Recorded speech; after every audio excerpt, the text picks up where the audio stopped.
Hey, welcome back, everybody. It's time once again for one of our favorite shows, This Week with Wendy.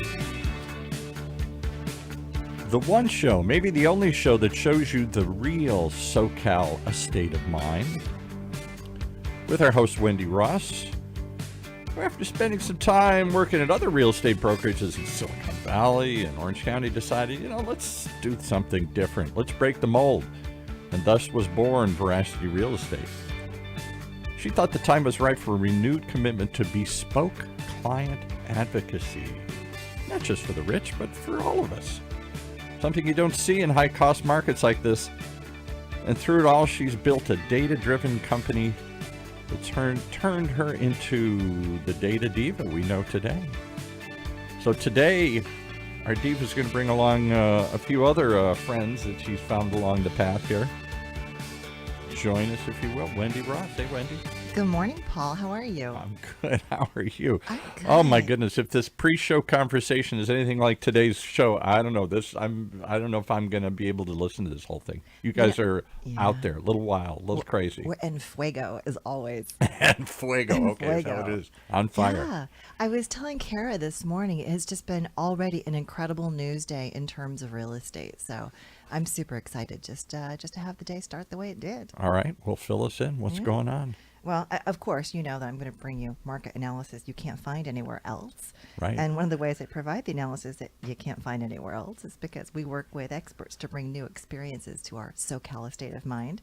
And today's guest is Josepsh Aldrich. He's the principal at the CYPRESS Group, and he's going to talk about luxury trends and interior design. We're just dialing in his box here. He is appearing from Palm Springs. We can't get him to drive to the studio, apparently, here. We're going to entice him one day, I promise you. Okay. I promise you. But just know, he's the real deal.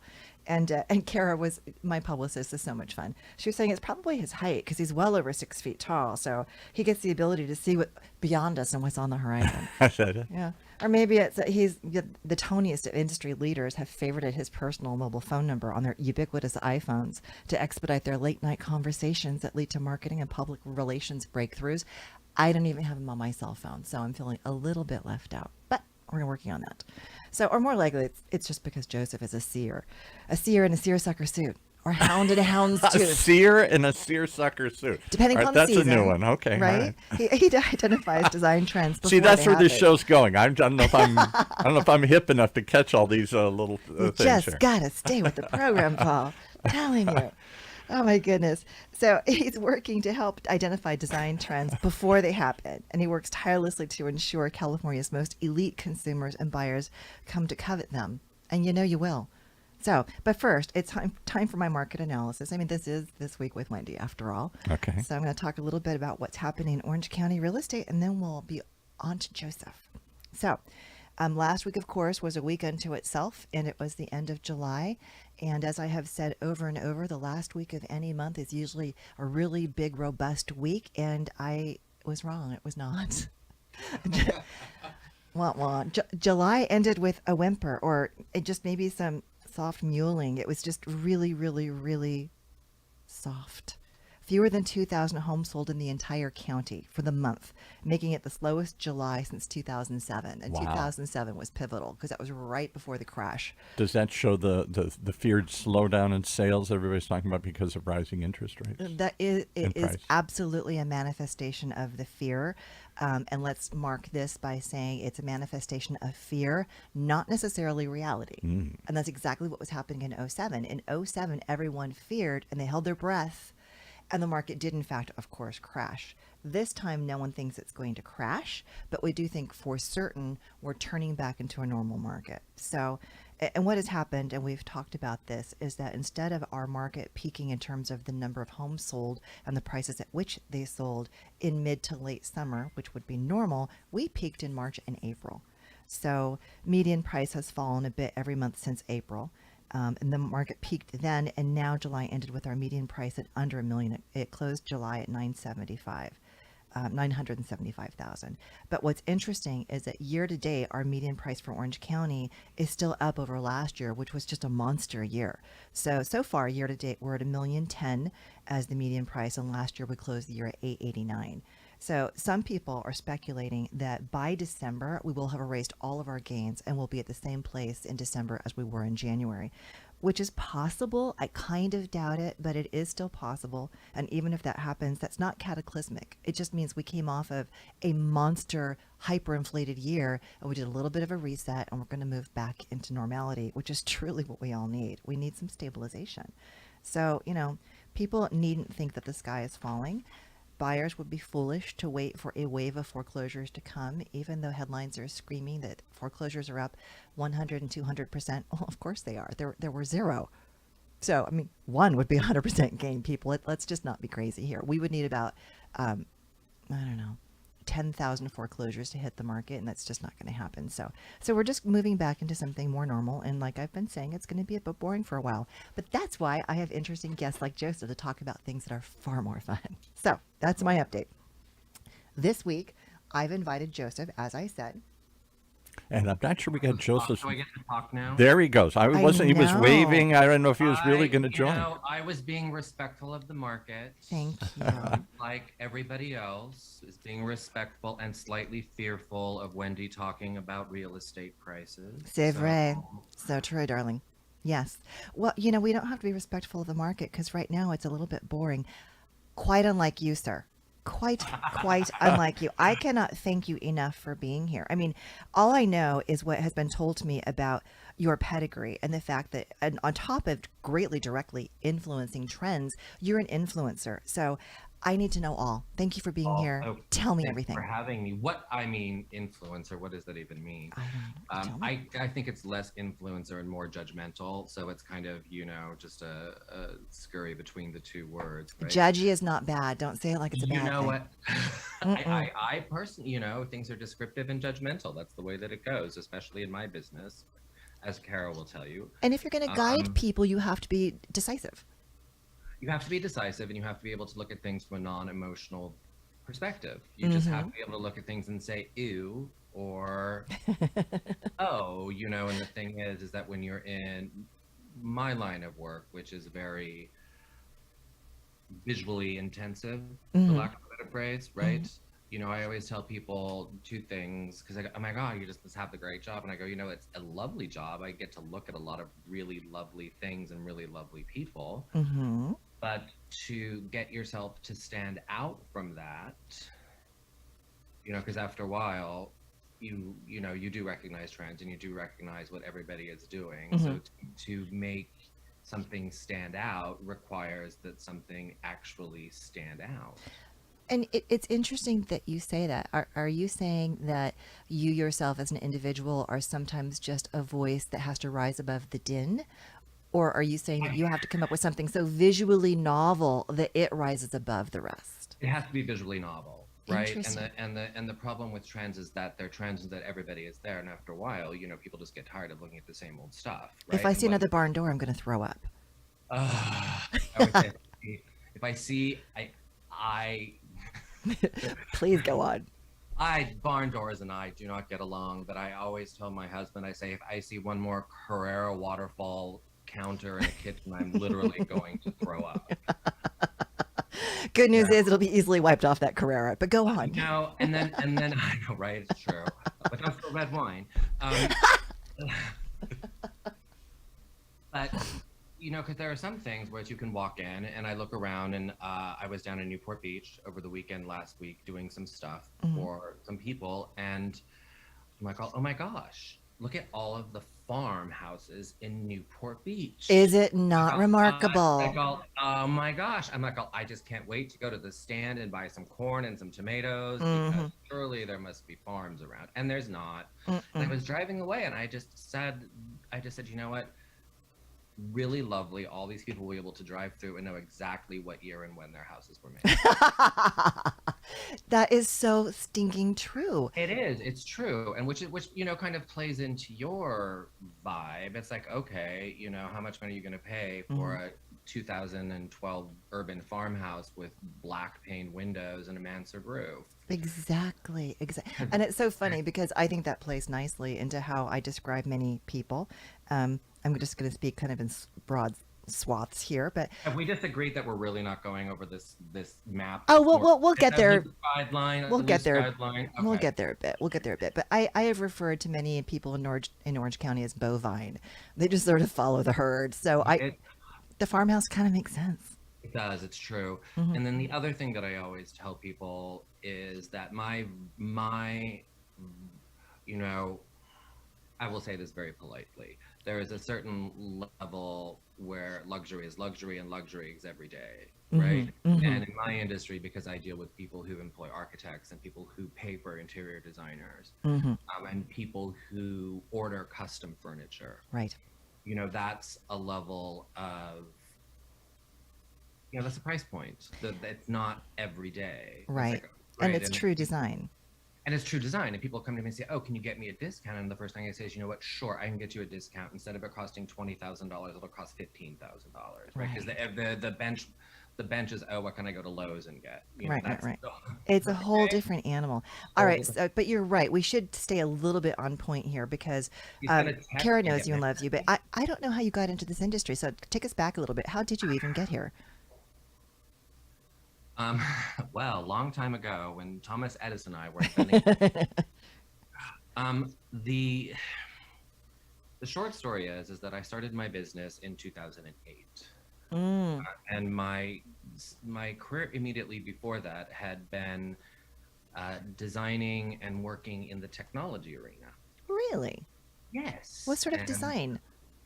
I used to be able to design metropolitan area networks, and desktop computing and things of that nature. Wow.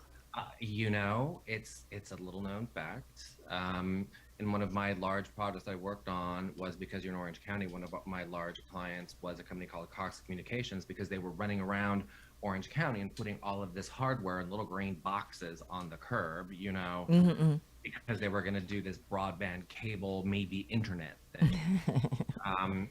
You know, and then that went from there. My first job out of college, I went to USC and graduated before a lot of people were born. Oh, pas moi. I just found out I am older than you. Please go Okay, on. good. Carry on, carry on. Was selling asynchronous communications devices to banks in the late 80s. So, you know, when you went to Bank of America and they had the terminals where they'd hit like one button, a little square would jump across, ding, ding. Yeah. I did that. So I had this long career from 1980X till 2008 in the technology arena. And sort of an inauspicious year to get into It probably, design. you know, Hmm? in retrospect, it was an interesting year to actually do what it is that I did. No right? joke. Yeah. But it actually played out well, because when I left that world, I said, I just never want to hear the word client server computing ever again. I never, ever want to talk about a local area I network. find that with easy to any- understand. Yeah. You know, if anyone says Ethernet to me, I will shoot you. Mm. And so I looked at what my core skill set was, as any career coach would have you do, right? And, you know, I realized that my whole career had been taking companies into new markets and raising their profile and doing things, you know, geographically within a socio-demographic, these backgrounds. So I said, well, I'm just going to take that and I'm just going to start doing stuff, right? Mhm. You know, pause that VCR and then turn on the one next door. I have always been a design whore since one. I love it. And so I studied architecture when I was a kid. I was always reading and like doing all this stuff. And I, you know, be like, oh, do you know who like that? I'm like, oh, I was telling someone the other day, I can hold a very pleasant conversation about the benefits of Palladian architecture. And we could talk about Cliff May too. We can talk about Cliff May and the farm and the ranch house, the ubiquitous ranch house that nobody wants anymore because they're tearing down and putting in an urban farmhouse. But we digress. I love Cliff May. Have you ever been to, sidebar, have you ever been to his big home up in the valley? I have not.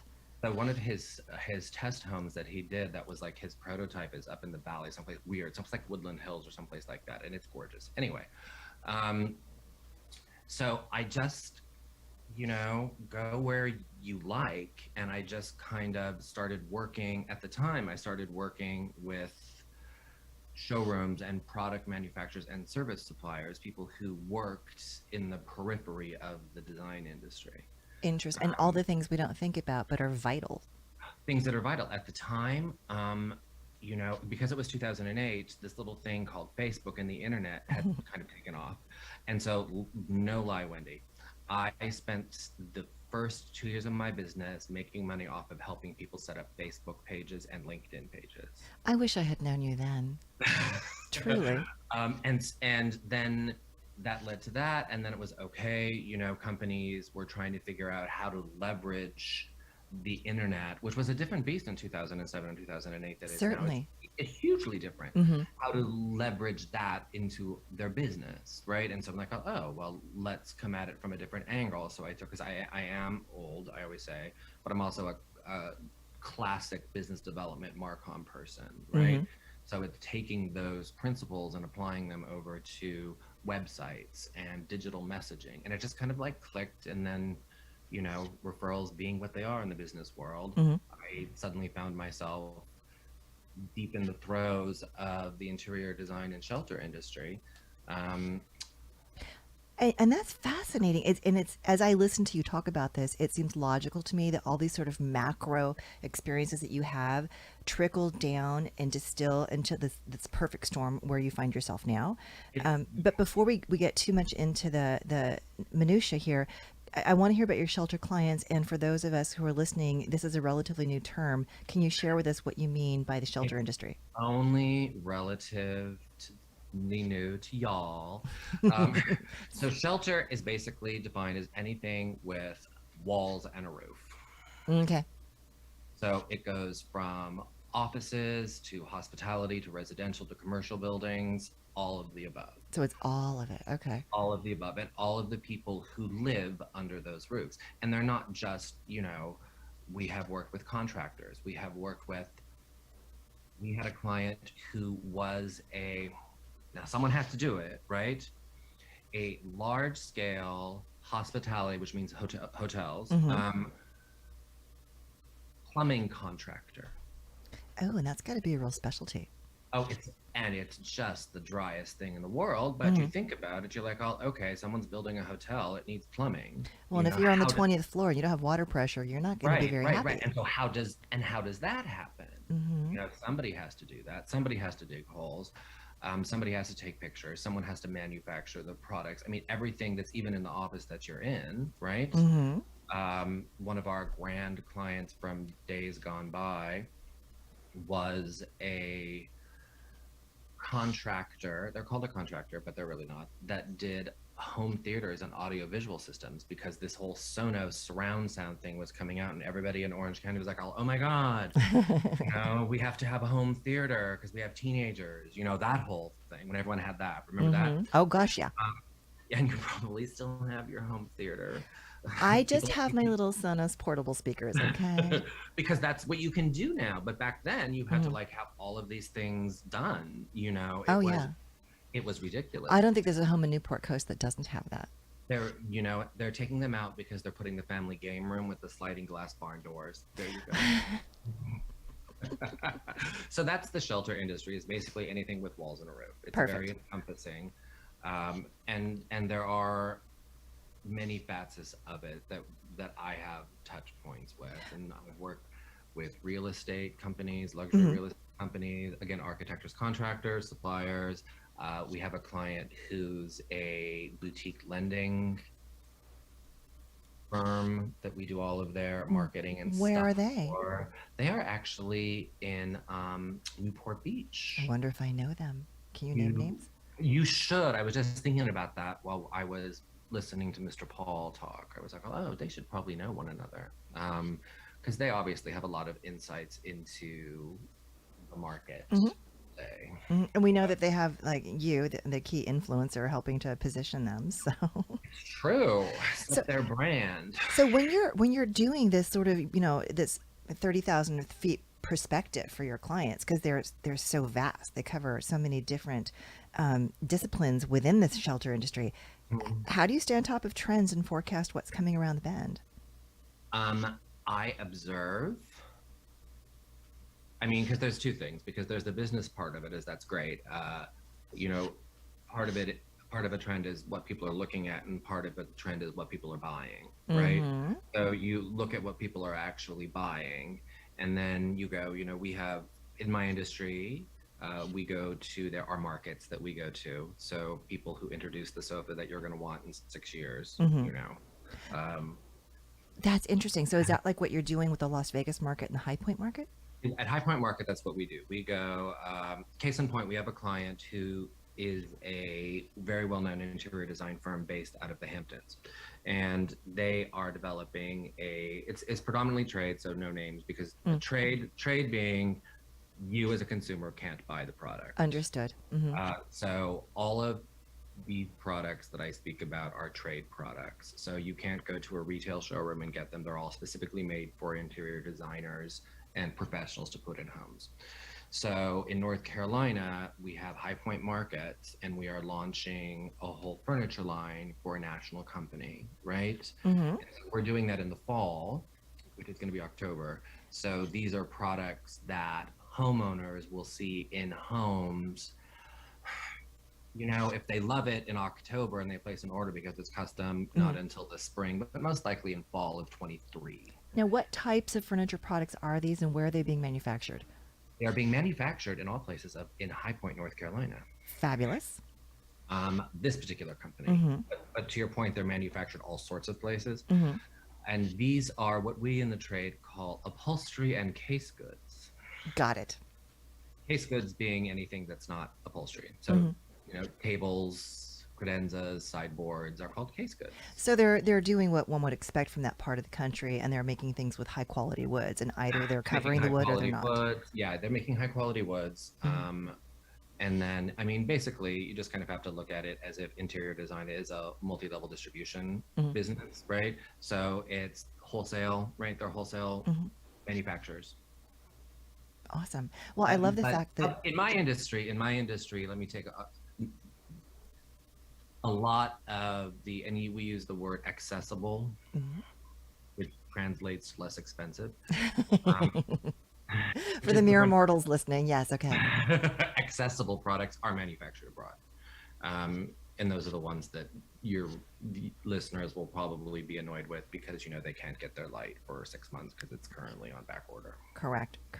Well, like my bar stools that I got at Macy's that they said were in stock, they took about 6 months to get here. I'm like, yeah.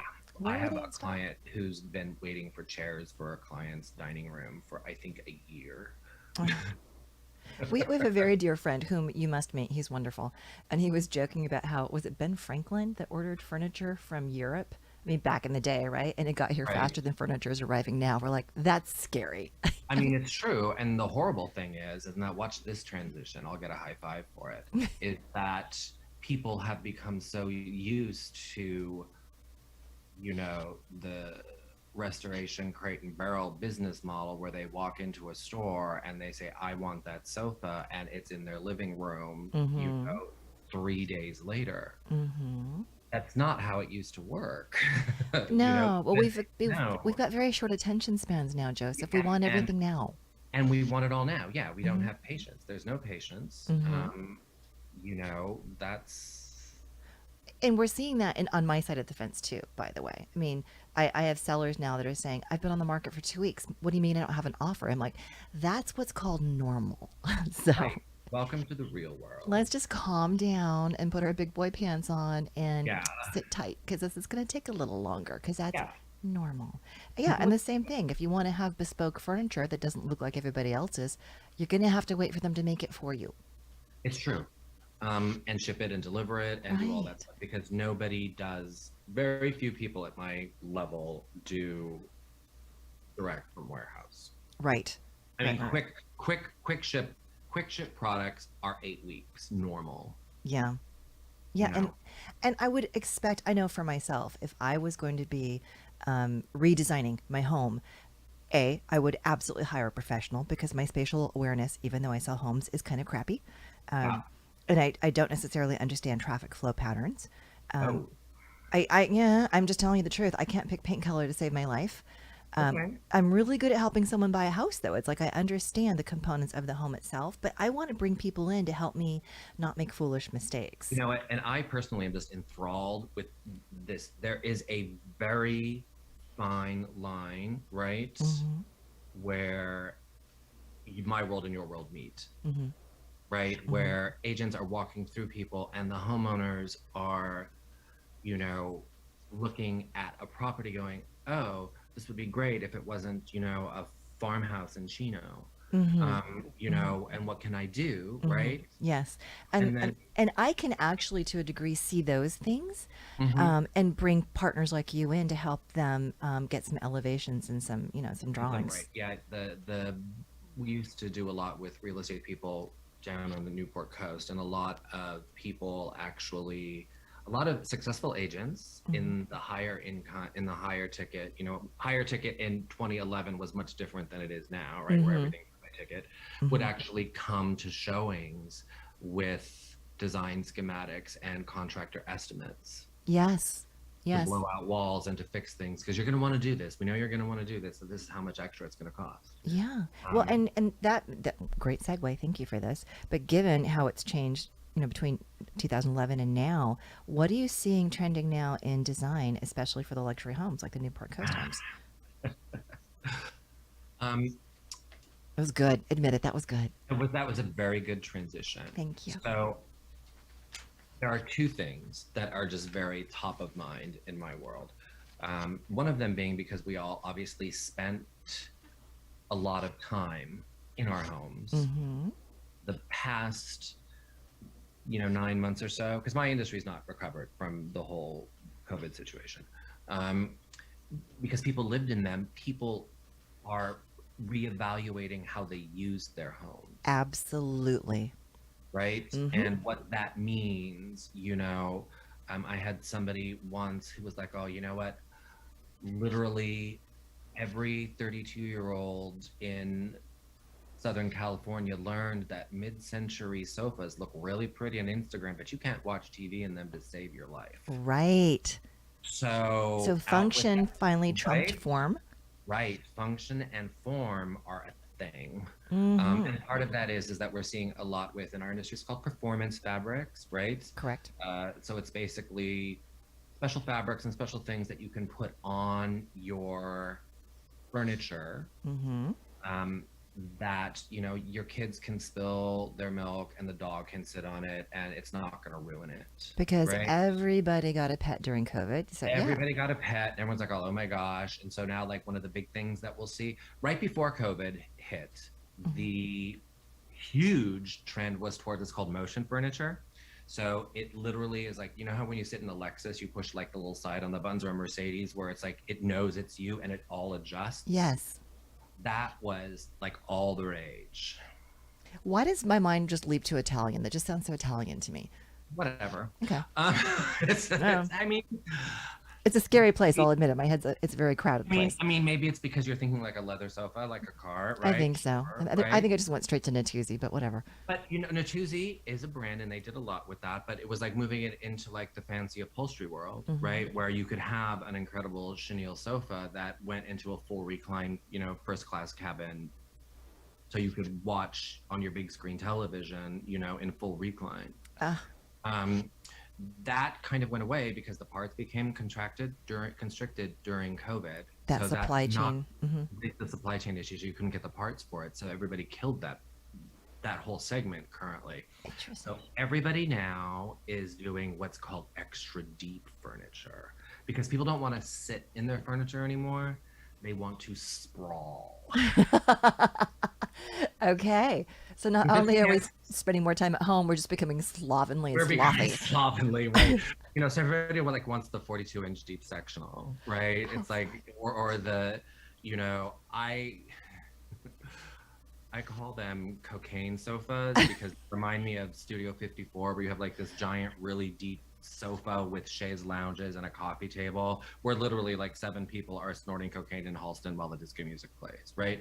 That's because that's what they did. And they realized they liked being with their families and they liked being with their pets. and just without the cocaine. Just without the cocaine. Or depending upon where you live, maybe the cocaine is there. I don't know. I did hear cocaine is making a comeback, and I was very shocked to hear that. So who knew? That's an actual thing that people are doing. That's fascinating. Okay, so and can we go back? I mean, I don't mean to fall back and beat up the modern farmhouse again, but what's with white walls everywhere? I mean, I know I can't pick paint to save my life. Is it because other people are I'm going to come color back to phobic? that because I'm going to tell you one of my other favorite things that people are talking about these days. Yes, please. People are tired of open floor plans. Well, they're not functional anymore. Everybody, it's like, no, I don't want to look at you doing homework anymore. Right? So people are putting up walls and people are creating individualized spaces. Well, it was mandatory. We saw the greatest surge of interest in 5+ bedroom homes I've ever seen in my career. For that reason, everyone was home doing their work and whatnot. Right. And everyone's like, oh, I don't need 5 kids doing homework on my dining room table while I'm trying to cook and have a Zoom call. Right. So everything is becoming segmented again. Are you seeing semi-permanent walls or walls that are movable? People actually want honest to goodness real walls. Interesting. Okay. Real walls. Yeah. They want a more formal, is it going to be where you have a formal dining room and a formal living room and then you have something else? Maybe the formal living room became the actual living room and the family room became the kids' study room. Who knows, right? Because people are repurposing, but they're creating individual spaces in their homes. Yeah, that's consistent with what we were seeing. Which is interesting from your perspective because all of these things require real estate. Right. You can't have a 5-bedroom home if your lot's only 4,000 square feet. So you have to build up. There's all of these things. Anyway, I digress. White walls, I hate them. As the notes will show. And I'm not going to name names, but oh please. No. My high disdain for white walls is directly related to social media. Because people started taking pictures in their homes and people started realizing, people without design pedigrees, right, would go into, when you go into Crate and Barrel and they have who makes wonderful products, let me just be very clear. When you go into a Crate and Barrel showroom, you'll notice their walls are always white and they stage the furniture that way. And young people, because that's the Crate and Barrel demographic, would go in and they'd go, oh great, I want it to look like that. And so they would paint their walls white. And people started taking pictures. And then this thing just became where it became accessible design. So anybody could go and paint your house white, add some wood furniture with some blush colored pillows and a piece of art, and you have an on-trend house. Oh my goodness. I mean, all I can think of while I listen to you say that is lemmings just following one another out to sea. It's like, people come on. And there were a couple of media outlets in my industry that were just really good because they were geared towards younger people about propagating this aesthetic, right? But what it became accessible design. So you could be an interior designer and have an on-trend house as a person without having to actually, you could go to Home Goods and buy a sofa that looked great in a white room. And while I applaud people for making an effort to make their home look nice, it does get a bit stale and boring. It gets very boring. Now, are you seeing that in Orange County in specific, or is that a global phenomenon? It's actually a global phenomenon. Yeah. And it is a phenomena that started as a younger age demographic, again because of accessibility and the people that were doing it, because it was the social media adaptation, right? It was when you started going to Pinterest and when you started seeing Instagram moments, right? And it's kind of morphed to the high end, right? Interesting. When I redid my house, I did a house out here in 2015, and there are literally, if you go and you said, I want to find, it's not so easy as white. You have to go, which white, right? There are about 900. No joke, right? Yes. Here's my plug for one of my favorite products, Benjamin Moore PM1, the best white. I'm seriously going to go check it out because I have to repaint part of my home. That's its number, yes. Okay. And I can't wait to send you a picture of my front living room. You're going to love it. Anyway, but let's just put a pin in it. I'm going to pause for a moment so we can say a little something about our sponsor. Wow. We need a breath, if nothing else, to absorb all this stuff here. And while we're doing that, Let's breathe and think about Ford and DiIulio, an Orange County-based boutique litigation firm with experienced attorneys from the big law firms. Partners had founded the company did so on an idea they call aligned interests, where their success is related to your success and not just extending the litigation to drive up the billing, where they're rewarded for being efficient and yet effective, and where they engage in the relentless pursuit of their clients' goals, whether in litigation, mediation, or even trial. If you want to try something different, try FordDiulio.com, just like it sounds, FordDiulio, FordDiulio.com. Can I point out, I always get to ask one question after the commercial here. All right, we'll let you speak. You guys are railing against white walls. For years, I had white walls in my house. My wife made me paint every wall another color. As I sit in front of my white wall. As he sits in front of a white wall. But it's PM1, right? This is not PM1. This is whatever. Not my white. It's actually more of a cream/eggshell situation. It's not a pure white. And I'm wondering if a lot of this whiteness doesn't have to do with the brightness of the color when you're shooting stuff at home. If you're on... I think that has a lot to do with it, because if you're putting yourself in a room and you shoot the room, you stand out, right? So I don't feel... So everybody's on the internet, everybody's on their phone, everybody's on Instagram, everybody's showing themselves to the world. Sure. And they're getting little ring lights to light up their face. Sure. And then they got to get something, a white background is the easiest background to film against. And in all honesty, it's really hard to mess up a white room if you're 34 years old. True. Well, I can't wait to show you the gray I ended up picking for my house. And it took about 4,000 attempts. But it's gorgeous. It's I told you I'm judgy, right? I know. You're going to love it. You're going to love it. So can I ask one more question? When did gray to me is not a color that I find appealing. And yet my daughter and son-in-law, gray. Everybody raves over it. You tell me gray. Everywhere I go, gray. No, When did gray is come like back in? white. There are a million of them, and my gray is almost black. It's deep, and it With looks the charcoal. and it's like it's got almost a mossy green tone to it. Okay. It's an earthy. It looks like the wet muck at the bottom of a river. No, black rooms are actually a thing. Yeah, it's nearly black, but I've got a 1947 post-war with giant windows, so there's not that much wall space, so it doesn't overwhelm you with the dark.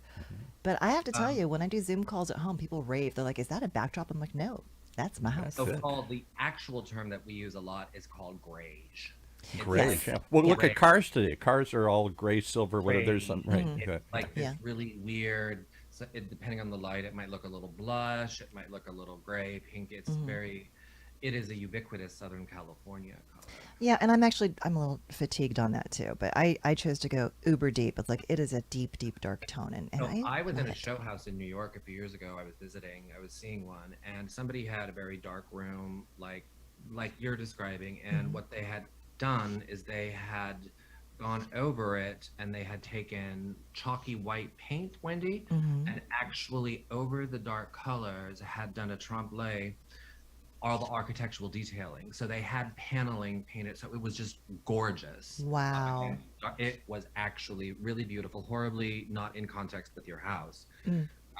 But there was a lot of, please tell me you don't have like a pink neon sign that says "Happy Happens Here" like over your sofa or something. He's been to my house. No. I love neons. I got neons. I don't. I will talk neon another time. I had one custom made for one of my ex-husbands, but it's fodder for another show. Anyway, so One of them. Wait, listen to the I'm show. telling you, we need to have cocktails, my darling. There's a bunch of them. Half of them have been in here. Hey, only one has been in here. Okay. And he really wants to do a show. But anyway, moving on. So going back to what you were saying about how social media, it kind of made this mass communication happen in terms of what is and what is not design. What about reality TV shows? Because it seems like there's just a million of them now, and have they influenced things? Actually, and I'm gonna swear, and Paul, feel free to bleep it out as you see. Hebe fucked it up. Yeah. Because, I mean, in much the same way that everyone thinks they can, buy a home with 3 visits in 3 days. And I'll just pick up the phone and call the other agent, and we'll negotiate for and that's you. the way it works, right? No. Television made people think that not only can things happen in a short period of time, right? But that it was, cheap. Right. Because the first shows were like, oh, how to make your room look for $1 for $2,000. And this wonderful woman I know named Toby Fairley, who's magnificent, she got up in front, she said, she's from the South. She's like, oh, I can't even sell you a chair for $2,000. and so it's just like, it just reset customer expectations and homeowners expectations to a level that just really messed it all up. Yeah, and I have to tell you, I have toured a couple of the homes that were done by some of these reality stars, and I won't name names, but they were married at one time, and now they're not. And they were just abysmal. They were so poorly executed, and they were frankly ugly, and they were falling apart within months of completion. So the thing that I always like to point out, right, when you look at homes that other people did, right, there's a very fine line, and because everything is marketing these days, I'm going to pull out my soapbox for 20 seconds, and then I'll put it away. So please humor me. Step on up there. There are contractors who call themselves designers because they will go in to a home because it's all about flipping, right? Everybody like wants the new home. No homeowner like really wants to invest money in doing things on their own, right? So they'll go in and they'll tear down walls. They'll, go to Lowe's or whatever, right? And they'll put up a new backsplash and they'll do like a modern, frameless shower with a rolling barn door or whatever, right? And they'll say, I designed this house. And I'm like, oh, no, you didn't design this house. You went and you bought shit. And you assembled it. And you assembled it. Yes. But you're not a designer. But those are because homeowners are looking at the homes and the contractors are calling themselves designers. That's not a designer, that's a builder. So you have what I call builder design, right? Which is basically just a revised tract house. And then you have designer homes, which are homes, and in one of the areas that they're very popular in is down in Cameo Shores, just to be local, because that's your demographic. Thank you. Where they go in with an architect, with a designer, and they talk about floor plans and they talk about flow, right?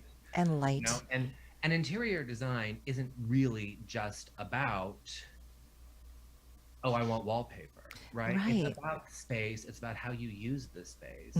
And it's not even about costing $1 million. It's like saying, okay, great, Wendy, you're redoing this first floor of your house. How much money do you want to spend? And you're going to say $25,000. And they're all going to laugh and say, that's not happening, right? Because it's not. It's not. But you say, okay, great, 45. Okay, 45 we can do with. And helping you set a budget and your expectations and then doing the work for you.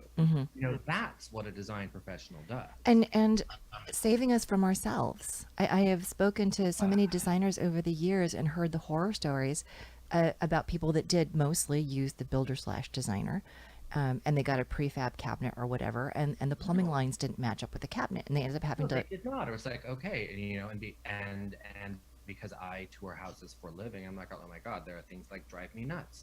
Like you can always tell if you have a 9-foot ceiling, you need special cabinetry. You can't put stock cabinetry in a tall ceiling, right? Unless you spend the extra money, right? But then it's like, why do you have 2 feet above your cabinets? What use is that? Yeah, it's stuff that drives me nuts. And do you really just want all that dust to collect? When I watch television, I just literally want to strangle people. And when I walk through, I go, how? And I had a client once who made a fortune undoing interior designers' work from like contract, like bad decisions. Like that reality show with the TV, with the tattoo artist that fixed bad tattoos. So you go in and fix bad design. Yeah, like, okay, great. Ooh, this was awkward, right? I love it. Like, all right. I honestly need a little bit of remedial action on my house. I love my little house, but not my fault. The people who sold it to me, they made some really questionable choices. I always am just amazed, and because I'm an expert on real estate, I'm just amazed what people spend money on and for. Yeah, it's like, and I'm always yelling. I said, you're gonna friggin' pay $10 million to undecorate the house. Yes. Yes. $5 million house and spend $5 million to make it better, because after you remove all that ugly stuff, you're still gonna have to put something nice up. Well, and sometimes the cost to remove it is onerous. Like I laugh all the time. I tell Kara the story about the pink house in Huntington Beach. It was, one of those tall skinnies, throw a rock and you're at the beach. And this person put pink marble everywhere. You opened the front door, it greeted you at the entry all the way through the house. It was in the kitchen, it surrounded the fireplace, upstairs, in all the bathrooms, around the fireplace in the master, pink marble everywhere. That things you have to be cognizant of in the world, right? That aesthetic actually has a market. Mm-hmm. Um, and it's a particular market. In real estate, you would say there's a particular client for that house, Mm-hmm. because that's a thing. Mm-hmm. There are people who would actually rip out a beautiful fireplace and put a pink marble fireplace in. Yeah. But if you want to market it to the masses, Not happening. not gonna Which work. is horrible because people sell, if I understand correctly, people sell houses on an emotional level when they shouldn't, right? So it's like, Mm-hmm. okay, great, it's a transaction, it's not an emotional decision. Yeah, but in People residential, decorate it's the same way, you know, it's like, yeah. okay, great, you're Yeah. never gonna unload this house. And you know, one of the smartest things I ever heard someone say was, don't ever have the nicest house on the block. Mm-hmm. You know, which everyone's trying to do here in Mm-hmm. Orange County. It's Crazy. I know, it's so true. It is so true. I need to schedule you again and have you on because you are just so delightful. Oh, And I'm gonna, probably drive out to Palm Springs and make you put your phone number in my phone because I want to okay. be one of those notable We people. didn't even get to my, are we done already? We just clipped through all of this, No, didn't I'm we? just gonna ask you some more questions about you. I'm gonna get personal now. All right. Okay. So, I mean, because it's a show about real estate, I have to ask you, where do you Yeah. live? What city do you call home? And where are you moving? My husband and I live in Palm Springs, California. Lovely. We live we live on a golf course in the south end of Palm Springs in a lovely home that's currently experiencing air conditioning problems. I'm so sorry. It's all right. Mm. Mm-mm-mm. And we've been here a bit now. Well, didn't you say you were moving to where? We are moving to Chicago. Oh, how urbane. I am going to, yes, Midwestern cold Joseph is kind of, and that really is based upon nothing other than the fact that I travel a lot and it's a really great place to travel out of. Okay. And both of our families are all back east. And that So, makes sense. It's a bit more central for you, so we will well, miss yeah, and you. it's closer to everything, and that's just the way it goes. Well, we can zoom you in from there. That's fine. It's true. All right. Well, now, while you're here and you've lived in Palm Springs for a while, Mhm. why did you live there and what did you or do you love about living there? Oh dear God, that's a real bad question to ask right now. Because there's no love right now. Minimal love. Okay. I mean, it is 110 degrees outside, and the gardener's about to hook up, so it's going to be awesome. uh, um, you know, the things that initially attracted me to Palm Springs, Mhm. let me put it to you that way, were when in the pre-times when I did travel a lot, it was really nice to come back to some place that was quieter and more resort-like. Mm-hmm. And it And is beautiful. and it is lovely, you know, and if you appreciate the geography of the desert, it's Mm. extremely beautiful. Mm-hmm. So it has a lot of things, and you know what? I can go for a hike up the hill literally by leaving my front door. So Yeah. yes, and It, so yeah. There's a lot to be said for that. But when a it's lot. 110 and Yeah, the AC is not working, it's a little not so much. So mm-mm. next question. All right. Well, I know that you don't live in Orange County anymore, but you have long history here. So, where True. did you live and when, and what were some of your favorite places? Oh, so I came of age in the 90s in Laguna Beach. Oh, go you. I know, right? Yeah. And some of my like best, you know, I call them Free White and 21. Like, you know, when the world is magnificent, they're all centered around Laguna Beach. It's true. And my children were young, and we were in Laguna Beach, and so, you know, so we're all that people. I lived in Laguna Beach. I lived in Aliso Viejo, which was the most recent stop. Mm. I went back east. I was back east for a while before I came back here. So, but right before that, I had been in Orange County since 1968. Oh my goodness. All Yeah. right. So far longer than me. Oh yeah. Okay. I'm practically a native, but I wasn't born there, so I lose. No, but nearly. We'll call you nearly native. All right, nearly native. Okay. So moving on. Do you have, and if so, what is your most treasured possession? Wow, I have several of them. I can only choose one. It's my most- show. You can say whatever you want. I'll let you. You know, I will show it to you. I'm going to have to watch the replay to see it. I'm kind of bitter right now. So this is actually a small box Okay.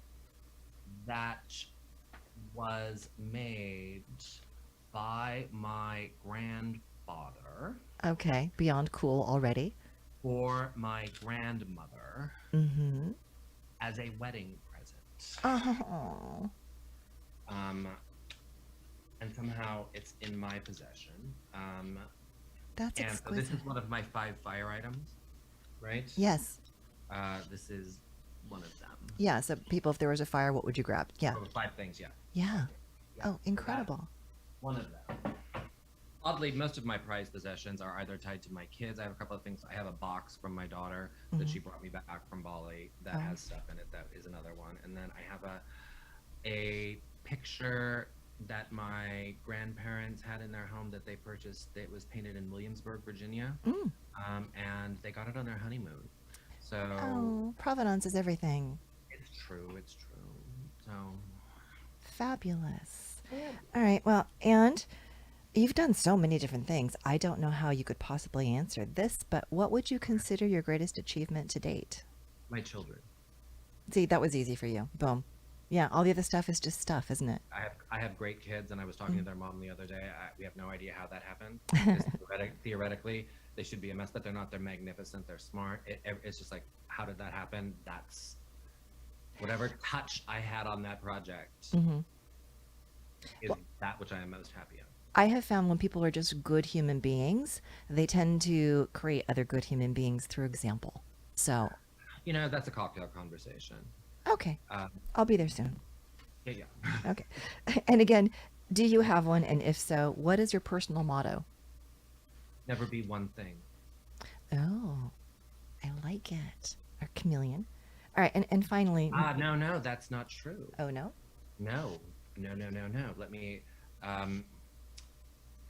never be just a businessman. Never be just a gay guy. Never be just a father. Never be just a resident of California. Be all the things. That makes sense. Because people, that came because people look at you like, oh, okay, she's Wendy, the real estate lady. No, she's Right. not Wendy, the real estate lady. She's Right. Wendy, all of these other things. So never be just one Yeah. thing. That is such a conversation for us to have. Because there's a book that I'm going to be writing and it's not about real estate. And a couple of business coaches have been just vehemently against it, saying, but it's off brand. And I'm like, it is all part of who I am. It's true. To your point, it's all part of the composite. And you have to, and people, one of the things, oh my gosh, I would never have guessed that about you. I'm like, oh, well, there's a lot of things you don't know about me. Right. So Right. it's never, Well, like Stanley Tucci, he's a brilliant actor. He's wonderful. And he's doing a show about Italian food. yeah. You So know? what do they have in common? Nothing. He just likes Italian food and he has a platform. It has Great. what's in common? Stanley Tucci. That's what they have in Yeah, common. that's it. That's all there is. That's the whole it. story. Stanley Tucci. End of story. Yeah.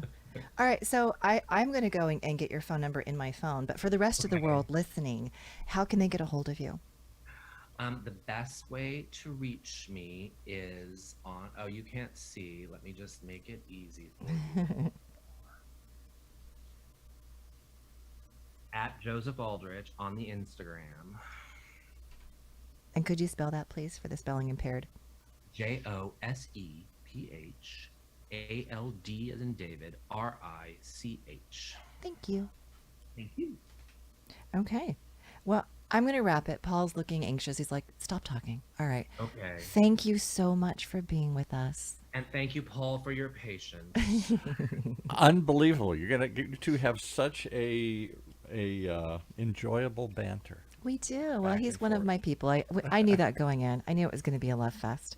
All right, we're going to call it, but please follow me, Wendy Ross, on Instagram. I am The Real Wendy Ross, and LinkedIn, and subscribe to my show This Week with Wendy, wherever you listen to your favorite podcasts. Thank you.